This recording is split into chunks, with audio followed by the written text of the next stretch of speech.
नमस्कार, आगळी रेसिपीमध्ये तुम्हा सगळ्यांचे मनापासून खूप खूप स्वागत आहे। तर आज आपण मस्त चमचमीत चटकदार मराठमोळ्या पद्धतीने वांगी मसाला भात कसा करायचा ते बघणार आहे आणि मस्त चटकदार बनवून तयार होतो।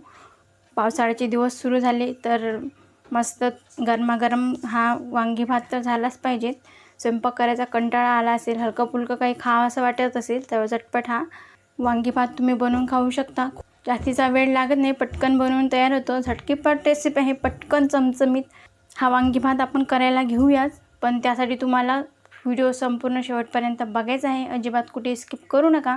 तरच मग तुमचा सुद्धा वांगी भात दाना मोकळा होईल आणि खायला सुद्धा छान असा चटपटीत लागेल। चला तर रेसिपीकडे पटकन ओढूया। जर का तुम्ही चॅनलवर नवीन असाल, चॅनलला अजून सबस्क्राईब केलं नसेल तर पटकन सबस्क्राईब करा आणि त्याचबरोबर बेल आयकॉन हिट करून ऑल सिलेक्ट करा। चला तर मस्त मग पावसाळ्याच्या दिवसामध्ये गरमागरम रात्रीच्या वेळी हलका फुलका मस्त पौष्टिक असा चमचमीत चटकदार वांगी भात बनवायला लगेच सुरुवात करूया। तर त्यासाठी लागणारे साहित्य पाहूया। अर्धा चमचा हळद, 1 चमचा जिरे, 1 चमचा गरम मसाला। तुमच्याकडे गरम मसाला नसेल, साठवणीचा जो कोणता मसाला तुमच्या घरी अवेलेबल असेल तो तुम्ही घेऊ शकता। हा गरम मसाला मी घरीच केलेला आहे, लिंक डिस्क्रिप्शनमध्ये अटॅच करते, तुम्ही जाऊन नक्की तिथं बघा। 1 चमचा मोहरी, 2-3 चमचे शेंगदाणे, 1 चमचा धनेपूड, 1 ते 1.5 चमचा लाल तिखट घेतलं। तिखटाचं प्रमाण तुम्ही कमी जास्त करून घेऊ शकता, तुम्हाला तिखट हवं त्यानुसार। 2 मोठे कांदे उभे त्याचे असे मी काप करून घेतले आणि 2 मध्यम आकाराचे टोमॅटो ते सुद्धा बारीक कट करून घेतले आहे। 1 कांडी लसूण सोलून त्याला सुद्धा मी असं बारीक कापून घेतलं आहे। थोडीशी कोथिंबीर, 7 ते 8 कढीपत्त्याची पानं आणि इथं मी पाव किलो वांगी घेतली आहे। बघा, वांगी निवडताना मी छोट्या आणि मध्यम आकाराची वांगी निवडली आहे। काहीच्या मी अशा फोडी करून घेतल्या आणि काहीचे असे उभे 4 भाग केले आहे। तर सगळ्यात आधी मी ही वांगी धुवून घेतली, पाण्यामध्ये भिजत ठेवली आहे जेणेकरून ती काळी पडणार नाही। आणि तांदूळसुद्धा लागणार आहे। या वाटीने 2 वाट्या मोजून मी लांब दाण्याचा बासमती तांदूळ पाण्यामध्ये अर्धा तास भिजायला ठेवला आहे। सगळ्यात आधी बघा, इथं गॅसवर कढई गरम करायला ठेवली आहे। तर यामध्ये 2 ते 3 चमचे तेल घालून घ्यायचं। बघा, इथे मी 3 चमचे तेल घालून घेतलं आहे। त्याला हलकंसं गरम करून घेऊया। आता इथे तेल हलकंसं गरम झालं की यामध्ये 1 चमचा मोहरी छान फुलू द्या। बघा, मोहरी छान अशी तडतडायला सुरुवात झाली, लगेच यामध्ये जिरं घालून घ्यायचं, छान असे फुलून घ्यायचे। त्यानंतर आपल्याला यामध्ये कढीपत्त्याची पानं घालून घ्यायची आहे। कढीपत्त्याची पाने घातले की यामध्ये आता आपल्याला 1 कांडी बारीक केलेला लसूण घालायचा आहे। लसूण घालायची कंजूसी अजिबात करायची नाही, त्याने वांगी भाताला खूप छान चव येते। मस्त हे 2 ते 3 मिनटं लसूणाचा खमंग फ्राय करून घ्यायचा आहे। बघा, इथं लसूण व्यवस्थित असा खमंग परतला गेला आहे। आता यामध्ये आपल्याला उभे चिरून घेतलेले कांदे घालायचे आहे आणि कांद्याला छान असा गुलाबी रंगावर खरपूस असा परतून घेऊया। बघा, कांदा व्यवस्थित असा गुलाबी रंगावर परतून घेतला मी। आता यामध्ये टोमॅटो घालूया आणि टोमॅटो लवकर मऊ पडावा म्हणून यामध्ये चवीनुसार मीठ घालायचं। सामग्रीमध्ये मी तुम्हाला मीठ दाखवायचं विसरले आहे, तर आता मीठ घालून घ्यायचं आहे। चवीप्रमाणे मीठ घालायचं आणि टोमॅटो मऊसूत असा शिजून घ्यायचा आहे। टोमॅटो व्यवस्थित असा एकदम मऊ शिजून घेतला आहे, छान परतून घेतलं। तर यामध्ये आपल्याला शेंगदाणे घालायचे आहे, ते सुद्धा 2-3 मिनटं खमंग असे परतून घ्यायचे। बघा, शेंगदाणे खमंग असे परतून घेतले आहे। आता यामध्ये आपल्याला सुके मसाले घालायचे आहे, लाल तिखट, गरम मसाला, हळद, धनेपूड। सुके मसाले आपल्याला व्यवस्थित असे 3 मिनटं परतून घ्यायचे आहे। बघा, हे सुके मसाले मी 2 ते 3 मिनटं परतून घेतले। आता यामध्ये आपल्याला वांग्याच्या फोडी घालून घ्यायच्या आहे, लगेच पाण्यातून अशा नितळून काढायच्या आणि लगेच यामध्ये घालून घ्यायच्या, जेणेकरून या मसाल्यामध्ये वांग्याच्या फोडी खमंग अशा परतल्या जातील आणि या वांग्याला चवसुद्धा खूप छान येईल, म्हणून या फोडी अशा घालून घ्यायच्या। तर इथे मी काटेरी वांगी घेतली आहे, त्याचं हे शेवटचं टोक थोडंसं कट केलं, त्याचे काटेसुद्धा काढून घेतले आहे।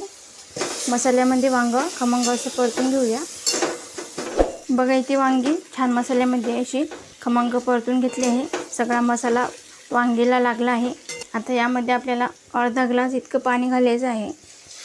बघा यामध्ये मी अर्धा ग्लास पाणी घातलं.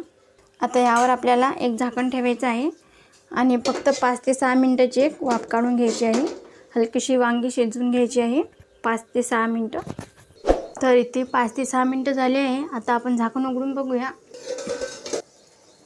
आणि तुम्ही बघा काय छान रंग आला, मस्त असा तवंग आला आणि वांगीसुद्धा छान अशी खमंग शिजली आहे.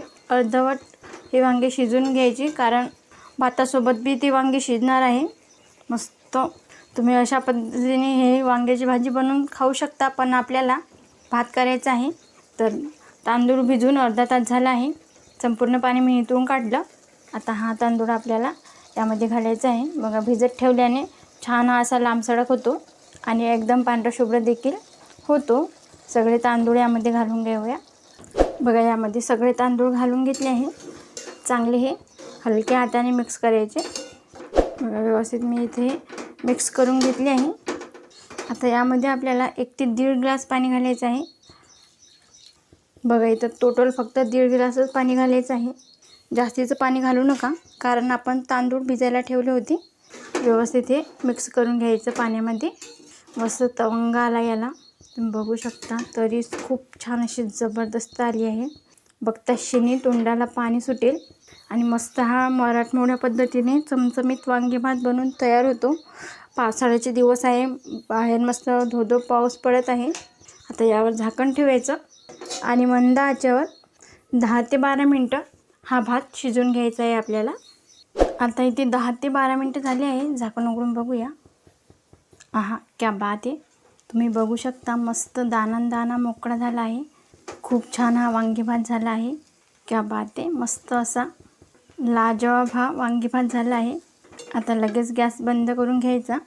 यावरती कोथिंबीर घालून घ्यायची, मिसळून घ्यायची आणि लगेच गॅस बंद करायचा. आणि घ्या, झाला आपला मराठमोळ्या पद्धतीने मस्त चमचमीत चटकदार असा वांगी भात तयार.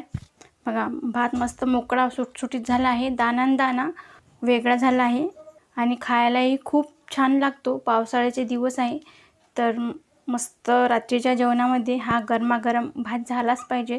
चवीला खूप छान लागतो. स्वयंपाक करायचा कंटाळा आला की पटकन हा वांगी भात बनवून खायचा. खूप कमी वेळेत बनवून तयार होतो आणि खाण्यासाठी खूप असा टेस्टी लागतो. तर रेसिपी कशी वाटली लगेच कमेंटमध्ये सांगायला विसरू नका. तुम्हीसुद्धा एकदा नक्की हे रेसिपी बनवून बघा, तुम्हाला नक्की जमेल. तुम्हाला जर आजचा हा व्हिडिओ आवडला असेल तर लाईक करा, जास्तीत जास्त तुमच्या फ्रेंड फॅमिलीसोबत शेअर करा. तसेच आपली वेगळी रेसिपीला सबस्क्राईब करायला विसरू नका आणि त्याचबरोबर बेल आयकॉन हिट करून ऑल सिलेक्ट करा, जेणेकरून मी छान रेसिपी अपलोड करेल त्याचे नोटिफिकेशन तुम्हाला येऊन जाईल. आज वेळात वेळ काढून तुम्ही ही संपूर्ण रेसिपी बघितल्याबद्दल तुम्हा सगळ्यांचे मनापासून खूप खूप धन्यवाद. अशीच छान रेसिपी तुम्हीसुद्धा बनवून खात जा. भेटूया नेक्स्ट व्हिडिओमध्ये.